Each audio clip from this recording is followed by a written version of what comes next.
आदमीरा आदमियत लाजवाब खुदा कर गुनामाशाद हायजाबाद ভাইয়াবার আখিরাতের বুঝার মধ্যে সেই হলো আসল মানুষ।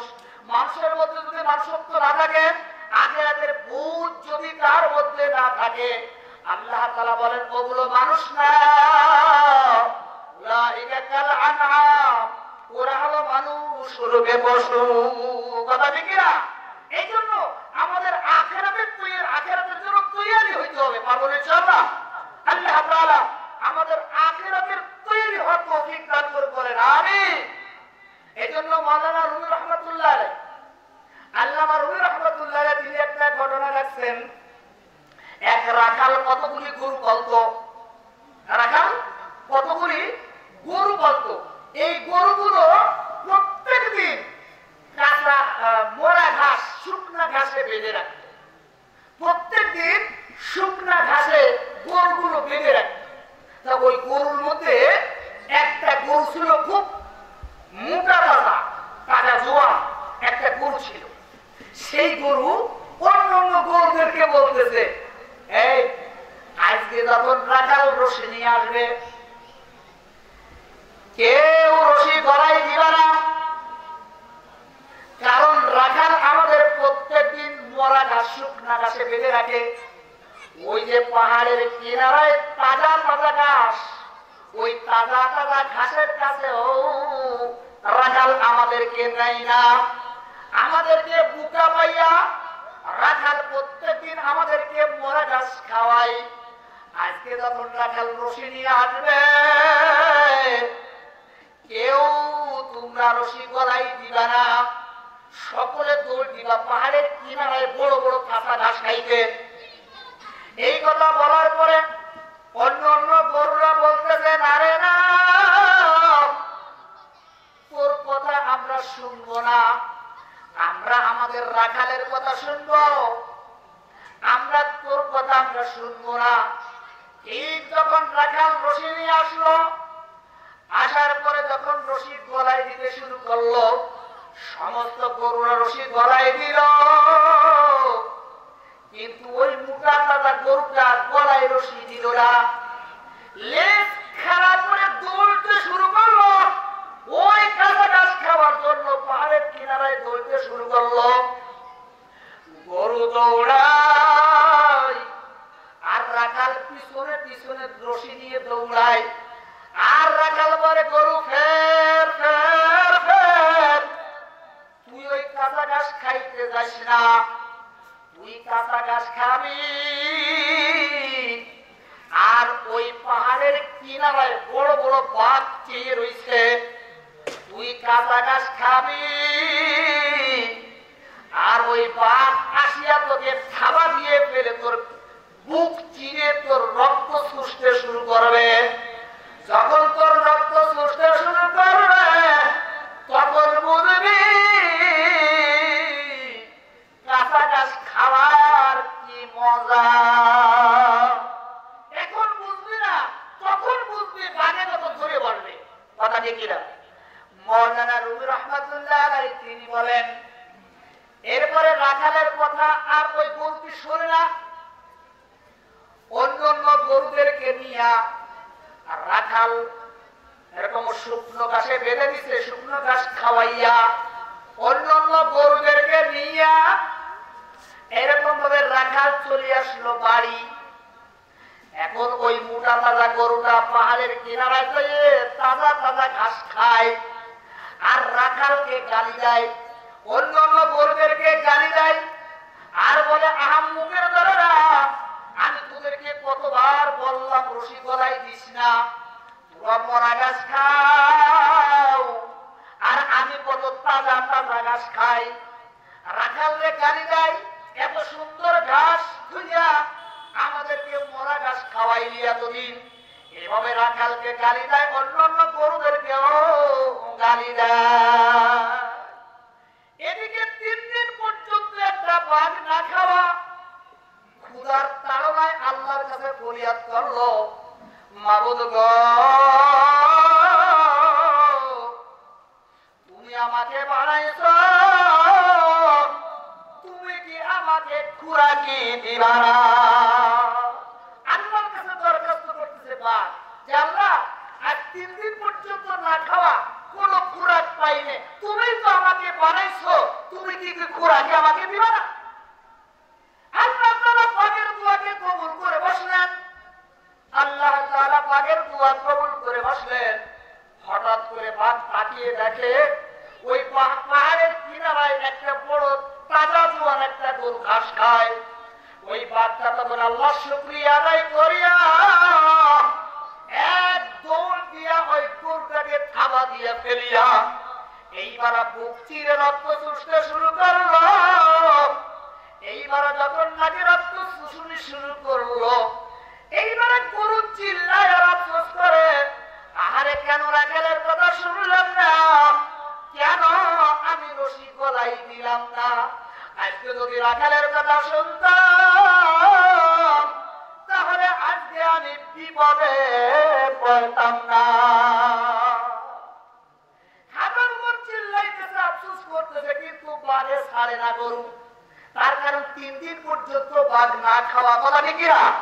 3 দিন পর্যন্ত বাঘ কিছু খাইতে পারে না। বাঘ তো আর গরুকে ছাড়ে না, গরু চিল্লাইতেছে কিন্তু ছাড়ে না। ঠিক এমনি ভাবে মাওলানা রুমি রহমাতুল্লাহ আলাইহি তিনি বলেন, কতিপয় আল্লাহর বান্দা বান্দি তারা নাচ গান ডান্স বিভিন্ন গুনার কাজের মধ্যে মজা পাইয়া, সুদ ঘুষের মধ্যে মজা পাইয়া, বিভিন্ন অপরাধের মধ্যে মজা পাইয়া, বিভিন্ন আমোদ প্রমোদের মধ্যে মজা পাইয়া, অশ্লীলতা করতে মজা পাইয়া কাজ খায় আর আলেম ওলামাদেরকে গালি দেয়।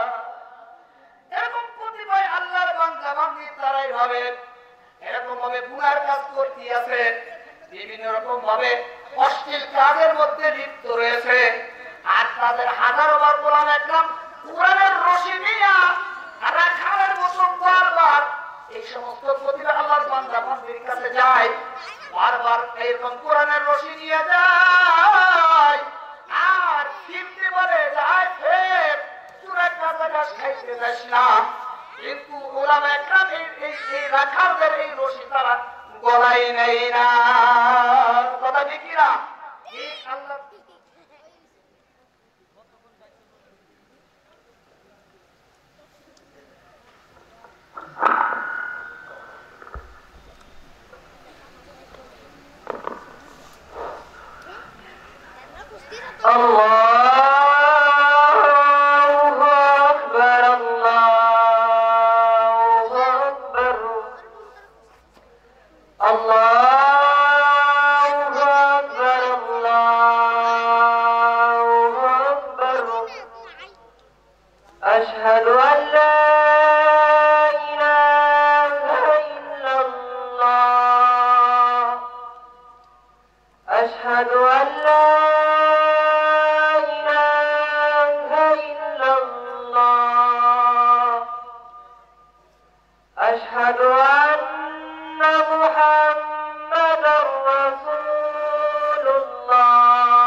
জামাত ইশারে জামাত 8টায় হবে ইনশাআল্লাহ। যে যেখানে আছি ওযু কালাম করে তৈরি কি 8টায় হবে।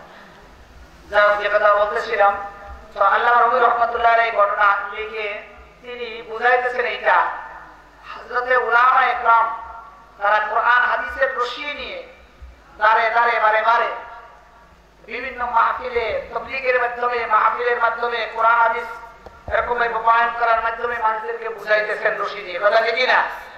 কিন্তু অনেকে এই রশি গলায় দিতে চায় না, তারা বিভিন্ন গুনার কাজের মধ্যে মজা পেইয়া তারা ফিরতে চায় না। কিন্তু এদিকে আল্লাহ তাআলার একটা বাগ, আল্লাহ তাআলার বাগ পিছনে হাত করে দাঁড়িয়ে আছে, হাত উঁচা করে দাঁড়িয়ে আছে। কখন আল্লাহ তাআলার ওয়ার্ডার হয়, কখন আল্লাহ তাআলার হুকুম এসে যায়, আল্লাহ তাআলা সেই বাগের নাম হলো আজরাইল, ঠিক না? এরকম পিছনে হাত উঁচা করে দাঁড়িয়ে আছে। কখন আল্লাহ তাআলা বলেন, হে আজরাইল ধর অমুক বান্দারে ধর, খুজুহু ওকে ধর। আল্লাহ তাআলার ওয়ার্ডার হইতে দেরি, কিন্তু ধরতে কোনো দেরি হবে না, কথা ঠিক না? আল্লাহ তাআলার ওয়ার্ডার হওয়ার সঙ্গে সঙ্গেই থাপ্পড় দিয়ে ধরে বসবে। যখন নাকি ধরে বসবে তখন আমরা হাজারোবার যদি কি করি আফসোস করি, যদি আমরা চিল্লাই আর আফসোস করি, তখন কি কোনো কাজ হবে? আর কোনো কাজ হবে না। হ্যাঁ, তখন হাজারো আফসোস করলে কোনো কাজ হবে না। ভাইরা, এই জন্য আফসোস করতে হলে আগে ভাগেই আপনার আমার আফসোস করা লাগবে, আগে আমাদের আপনার আমার তৈরি দিতে হবে। পারবো না ইনশাআল্লাহ? সকলে আখিরাতের জন্য আগে আমরা তৈরি নেব ইনশাআল্লাহ। আল্লাহ তাআলা আমাদের সকলকে আখিরাতের তৈরি নেওয়ার তৌফিক দান করুন, বলেন আমিন। সকলকে আল্লাহ তাআলা আখিরাতের সদাই বাজার নিয়ে যাওয়ার তৌফিক দান করুন, বলেন আমিন। তার কারণ আমি যে হাদিস আপনাদের সামনে তেলাওয়াত করেছিলাম, সেই হাদিসের মধ্যে আল্লাহর নবী বলতেছেন, লা তাজুলু কদামা ইবনু আদম, কোন বনি আদম হাসরের ময়দানে একটা কদম সামনে হটাইতে পারবে না, একটা কদম সামনে বাড়াইতে পারবে না, হাত্তা ইয়াসআলা আন খামসিন, যতক্ষণ পর্যন্ত 5টা প্রশ্নের উত্তর না দিবে, যতক্ষণ পর্যন্ত আল্লাহ তাআলার পক্ষ থেকে যে 5টা প্রশ্ন করা হবে সেই প্রশ্নের অ্যানসার উত্তর না দিবে, ততক্ষণ পর্যন্ত কেউ সামনে কদম হটাইতে পারবে না। এই কথা ঠিক না? তার মধ্যে 1 নম্বর, আন উমরিহি ফীমা আফনা, তোমার জিন্দেগি কোথায় ব্যয় করেছো? হ্যাঁ, ওয়ান শাবাবাতি ফীমা আবলা, যৌবন কোন কাজে ব্যয় করেছো? ওয়ান মালিহি মিন আইনা ইকতাসাবা, তুমি মাল কোন পন্থায় উপার্জন করেছো? ওয়া ফীমা আনফাকা, আর কোন কোন কাজে তুমি এই মালকে ব্যয় করেছো? ওয়া মাযা আমিলা ফীমা আলিমা, আর কতটুকু তুমি ইলম উপার্জন করেছো সেই অনুযায়ী কতটুকু তুমি আমল করতে পেরেছো। এই ঠিক না? এজন্য এই প্রশ্নের উত্তর না দেওয়া পর্যন্ত কোন বনি আদম সামনে কদম হটাইতে পারবে না। আপনার আমার সকলের আল্লাহর আদালতে হিসাব দেওয়া লাগবে, এরকম একটা বিশ্বাস আপনার আমার আছে না নেই? সকলের আছে তো ইনশাআল্লাহ? সকলে আছে না? আল্লাহর আদালতে আল্লাহর কাছে দাঁড়াতে হবে, আল্লাহর সামনে আপনার আমার হিসাব দিতে হবে। এই ভয় যার অন্তরে আছে, এই ভয় নিয়ে যে ব্যক্তি এরকম ভাবে নেকির কাজ করবে, গুনাহকে ছাড়বে, আল্লাহ তাআলা তার ঠিকানা জান্নাত বলেছেন। আল্লাহ তাআলা তার ঠিকানা বানাই দেবেন কোথায়? চিরস্থায়ী জান্নাত বানাই দেবেন, বলেন সুবহানাল্লাহ। আল্লাহ তাআলা আমাদের ওই চিরস্থায়ী জান্নাতের মালিক হওয়ার তৌফিক দান করুক, সবাই বলেন আমিন। আল্লাহ তাআলা ওই জান্নাতের বাসিন্দা বানাই দিন, বলেন আমিন। ওয়া আখিরু দাওয়ানা আলহামদুলিল্লাহি রাব্বিল আলামিন। আসসালামু আলাইকুম ওয়া রাহমাতুল্লাহ।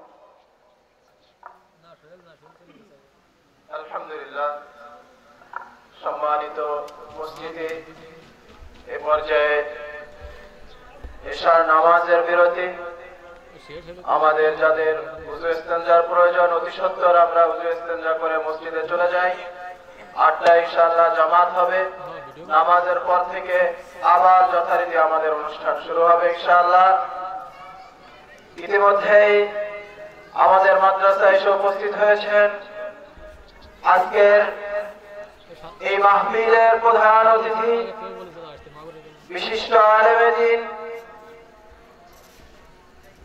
বিশিষ্ট বুজুর্গ হযরতুল আল্লাহ হযরত মাওলানা মুফতি আব্দুল হামিদ সাহেব, হযরত মাওলানা মুফতি আব্দুল হামিদ সাহেব, শাইখুল হাদিস ও মুহতামিম আইলচারা বালক বালিকা মাদ্রাসা পুরাদহ কুষ্টিয়া, চেয়ারম্যান ওলামা পরিষদ বৃহত্তর কুষ্টিয়া।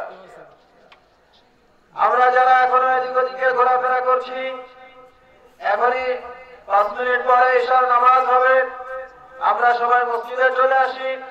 মসজিদের পরে নামাজের পরে আমরা আবার সকালে ইনশাআল্লাহ মাহফিলের প্যান্ডেলে একত্রিত হব, আবার বয়ান শুরু হবে ইনশাআল্লাহ।